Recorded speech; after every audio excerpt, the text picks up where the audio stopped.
society has a perception that when you are old, you are useless to society. That is not true. People live to be centenarians and they are living a very active, full life. Méline sits down with Dr. Clare Nieland to explore the science behind living not just longer, but healthier. I think knowledge is power. If you know your numbers, you can introduce small changes that are sustainable, that can then mean that those numbers are on an improving trajectory.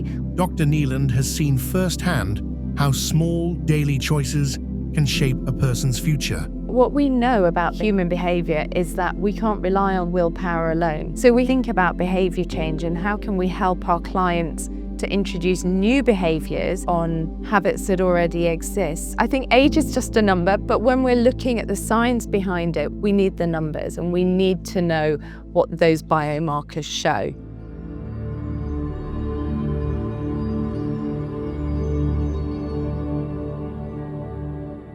Hi Claire, could you tell us your role here at Hooke? Yeah, absolutely. Firstly, thank you very much for having me on the podcast. So I'm Clare Nieland. I'm one of the GPs and one of the longevity doctors here at Hooke. Hooke is a longevity clinic, but I think longevity means different things to different people.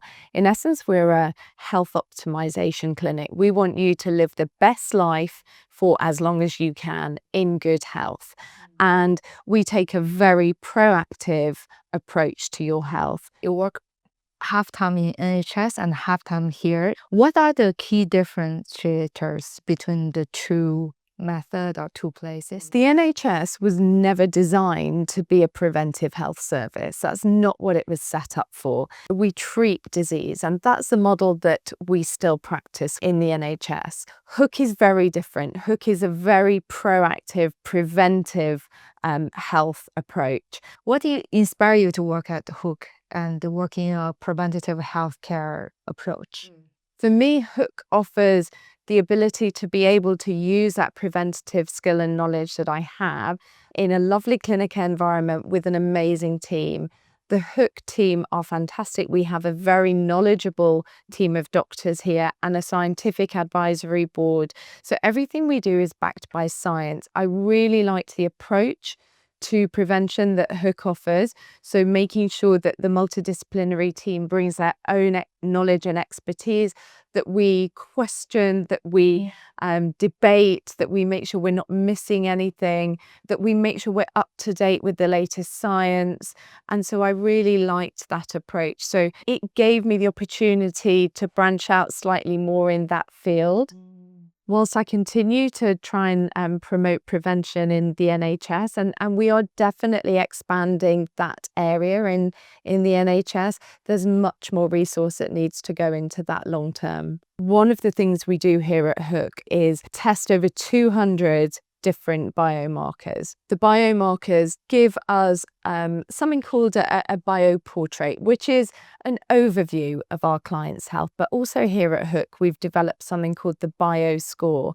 Now, the Bioscore is much more individualized, and it is based on a number of biomarkers from various disease areas such as cardiovascular disease, metabolic health, but also fitness testing, cognitive testing. And the Bioscore gives you a tangible number designed to answer one specific question: how well am I aging? The beauty of the Bioscore is that with small interventions, we can repeat test and we can see that your Bioscore is improving. So whilst chronological age is fixed, biological age can be changed and can be adapted just with small changes. I think age is just a number, but when we're looking at the science behind it, when we want to think about what our biological age is, we need the numbers and we need to know what those biomarkers show.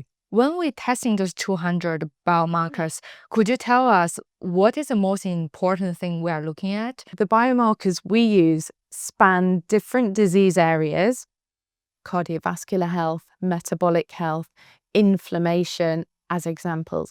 But we also do fitness testing. We have a nutritional assessment. We look at your cognitive and emotional health. We look at any wearable devices that you use, for example, to have a think about sleep and how sleep is incorporated into your well-being. So it's a real overview. And then we have not only the blood tests, but the imaging as well. So ultrasound, MRIs, CT scans. I love this approach that we are proactive towards our health. When do you think people should start to collecting some of the baseline of their biomarkers?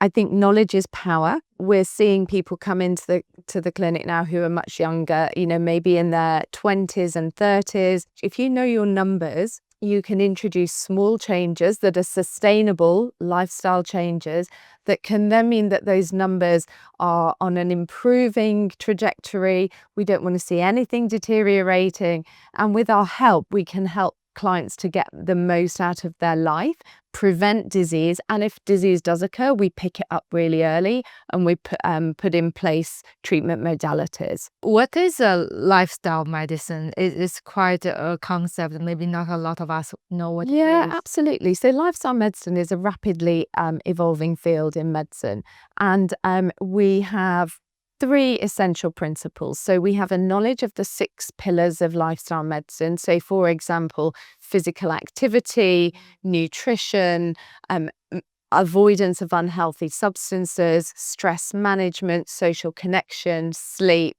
We have a knowledge of the social and wider socioeconomic determinants of health because they're really important. And then we're trained in coaching techniques to help people make those really small changes that have a big impact on their overall health and well-being. Can you give us an example what those small changes may be? So as an example, very simple, let's say a client's nutritional assessment shows that perhaps their omega-6-3 ratio is not so good. So we might suggest that they increase their oily fish intake. We see their omega-6-3 ratio changing significantly on one small change.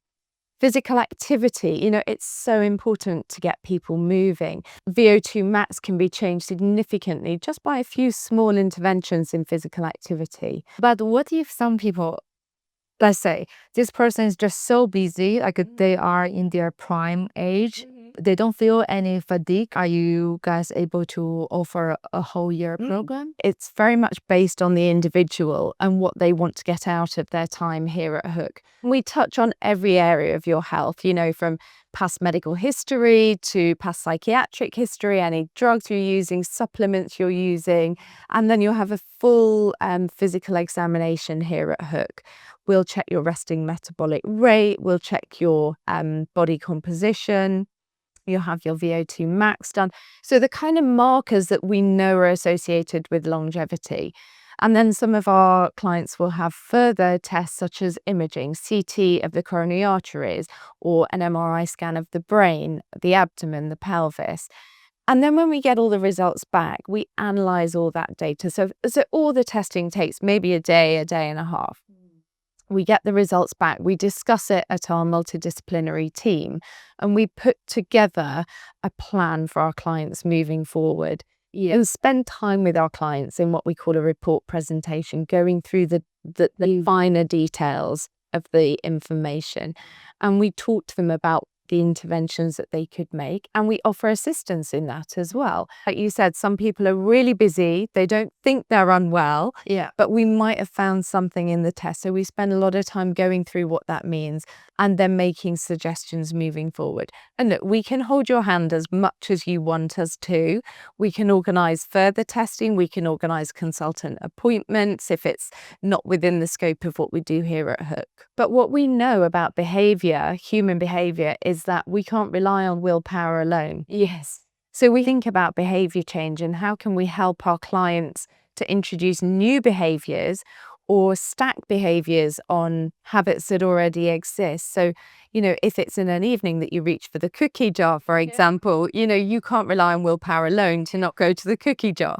So what is it that someone's doing in an evening already that we can stack healthy behaviours onto to try and help prevent them going to the cookie jar, for example. What can I do to help me live healthier or start thinking about more preventative mindset? I think the first thing is taking ownership of your health, understanding that you have the power within you to create good health if you're not living with good health already. Anybody can Google lifestyle medicine 6 pillars and you can see what that framework looks like and have a think about really small changes that you could make in each of those areas. You know, not everybody has the time or the energy or the financial resource, but there will be one small change that you can make in your life. What can the NHS provide for you? Women should be having their smear tests done. When they're eligible from an age perspective, they should be having mammography.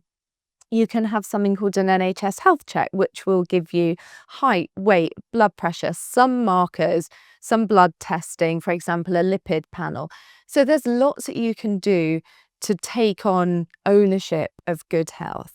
And what do you think is the biggest misconception about aging? Society has a perception that when you are old, you are useless to society. That is not true. And we look at certain areas across the world. You know, you've heard of the blue zones, where people live to be centenarians and they are living a very active, full life. And I think one of the things for me is social connection. And there have been studies that show people age better if they're socially connected. So people who live a very full and active life and have that social connection still add value to society. And I think that's really important. I don't think we embrace it enough in this country. You know, I think we write off old people when they get to a certain age. And actually, I look at my own parents. You know, my mum's 74, my dad's 82. They are fit and active. They're playing badminton and hill walking, and they go to clubs, they play cards, you know. And I think things like that keep you young and keep you interested in life. I feel we are an animal of purpose and meanings. If we just staying there doing nothing cognitively, we are slowly dying. So meaning and purpose is really interesting, and meaning and purpose is so important for our emotional health and our mental well-being.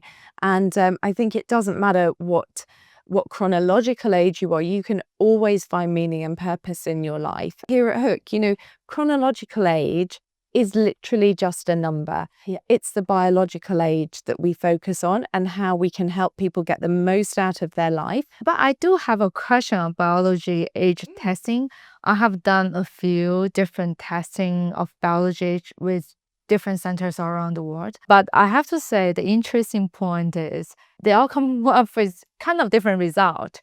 So how I know the data is really reliable is there's a really matured kind of... So there are aging clocks that exist that look at DNA methylation.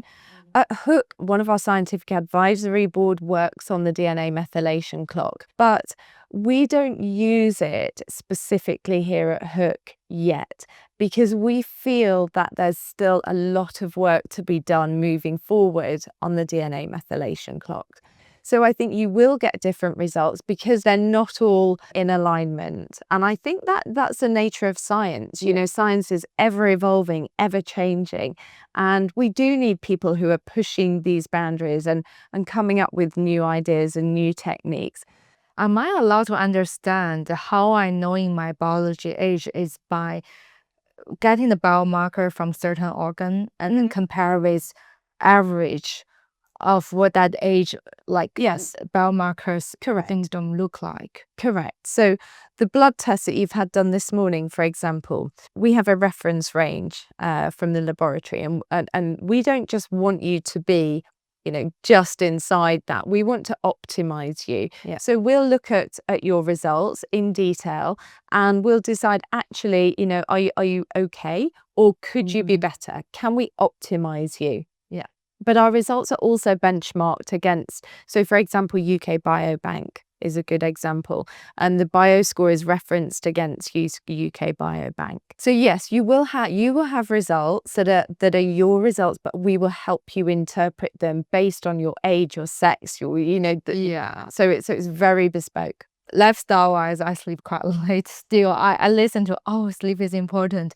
but I still don't got it into habit yet. So what are the habits that you can incorporate in your everyday life that mean that you don't have to think about the things that will promote good sleep? So if you're on a screen, till midnight, could you set an alarm at 10 p.m.? And that's your reminder to then go and lie on your yoga mat and do some deep breathing, some mindfulness, some meditation. And there are lots of apps available now. And I think technology, is so much more advanced now than it ever was. There's lots of reminders on your phone and apps that you can use that help promote good health. All the method is out there. And what is hard is how did you build it into your cognitive kind of behavioral change? And one thing I've been trying is I know I wouldn't be able to sleep that early because I have to write every night. So I actually start to taking those anti-blue light goggles. Blue light blocking glasses. Yeah. I feel there has a big difference. If I put it on, at least when I go to bed, it's easier to fall asleep. Yeah. But if I don't, I normally get very excited while writing about things, and then I couldn't sleep. Yes, and they work really well for people who need to be on a screen or who are working late. Then yes, a blue light blockers is a really good example. But things like making sure that you're not having caffeine after midday, for example. Yeah. Getting out in natural daylight in the early part of the day is really important as well. Helps to release your melatonin, which is that sleep-inducing hormone for bedtime, and you're getting a daily dose of vitamin D. So these things, if you introduce them, they can become habit. And when they're habit, you don't think about them. So they're part of your routine and they all factor in to that good night's sleep that you're desperately looking for. And we find physical activity is really useful as well. And everyone's different as to when that helps their sleep. But some people find exercising before bed actually affects their sleep. So for some people, it's getting it done early in the morning. If you can incorporate it with being outside in natural light, even better. But it's not relying on willpower. It's making those daily habits so that you don't have to think about them. And everybody's busy, right? So it's trying to make sure that your life is in alignment with how you want to be and what you want your health to look like. I love that because we are not average people. Everybody are so special and unique on their own way. And I just feel when you take a same size, the kind of dose or everything, it's just not. You can't. As a doctor, I that is a philosophy that transfers across my entire working week.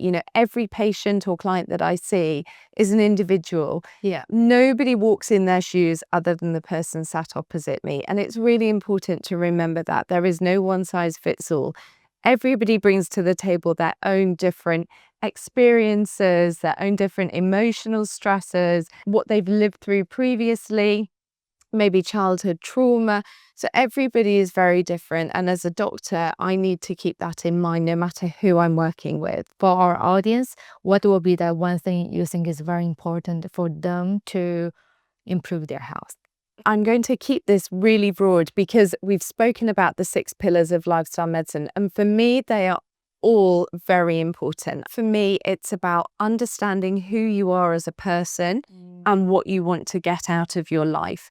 What's the sort of person you want to be? Who do you want to be seen as by your friends, your colleagues? Are you the sort of person that values their health, that will prioritize physical activity, sleep, good nutrition, social connection, or are you someone actually to whom that doesn't matter? So I think it's understanding yourself and understanding your values, because when you understand your values, then you can make everything else slot in around it. I like that. To finding yourself first. Yeah, I think having that understanding of who you are, what's important to you, what are your values, and then you build on that, and your lifestyle factors can slot into that.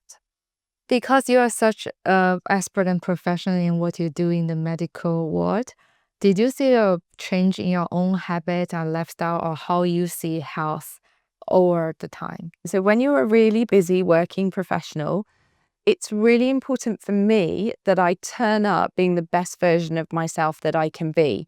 And in order to do that, I need to make sure that I am using the pillars of lifestyle medicine. I need to make sure that I'm sleeping well, that I'm exercising, that I'm managing my stress levels, that, I'm seeing my friends on a weekend. So I think when I was younger, I just took it for granted that I could do all of that. Yeah.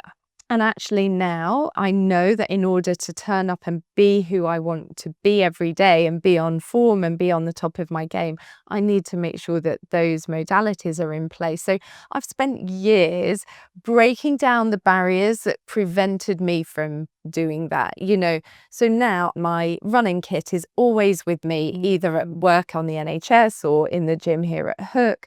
I make sure that I've prepped food for the week. It takes time, it takes effort, but for me, these are now daily habits. So I do it because it's part of what keeps me feeling good, energetic, and able to do what I want to do in my life. When you talk about it, it seems like when we're getting older, we have more awareness towards our health, right? For those young people listening to our podcast now, should I think about drink less or being more sensible? Or it's kind of okay, you have like kind of get off jail free card, you can just I'll just YOLO for a little bit. Yeah. And then start to be careful. Do you think it's okay for young people to be a little bit YOLO? Hey, look, I went to medical school, okay? We worked hard, we partied hard. So I think when you're younger, I think you can bounce back. And look, life is for living. Everybody has to enjoy themselves. I think what I would say is if those habits that you've got into when you're young, of maybe drinking a bit too much and staying out late, if they then start to have a negative impact on the rest of your life, that's when it's time to reel them in a little bit. Yeah. But when you're young, the body is more resilient. It does bounce back quicker. I think our bodies are very good at telling us when enough is enough. And I think we do get more aware of that as we get older. Yeah. I think it's fine to go out and have a good time, and I still like to let my hair down now. Yeah. But I think the toll it takes on your body as you get a little bit older is very telling. And I think your body is very good at telling you when it's too much. I think that we are seeing a societal move. I have teenagers and they're very aware of what alcohol can do to your body and the risks of ultra-processed food, because I think that there is a societal move for that younger age group to be more aware. And I think potentially that is one of the few benefits of social media, is that, if you use the right tools for social media, it can help educate you. So I don't think you should stop. You should have stopped that when you were 16, 18, 20. I think the body's very good at tolerating that. But I think as you get older, you will know that it's time to reel it in a little bit. Thank you for today's interview, Claire. Oh, it's been an absolute pleasure. And I'm so glad you're here for testing. And we'll look forward to doing a little bit more testing this afternoon. Yes. Thank you for watching the Humanware Project. To help us to getting more amazing content out there, please subscribe. It means a lot and it will help us to grow. And let's go on this journey together.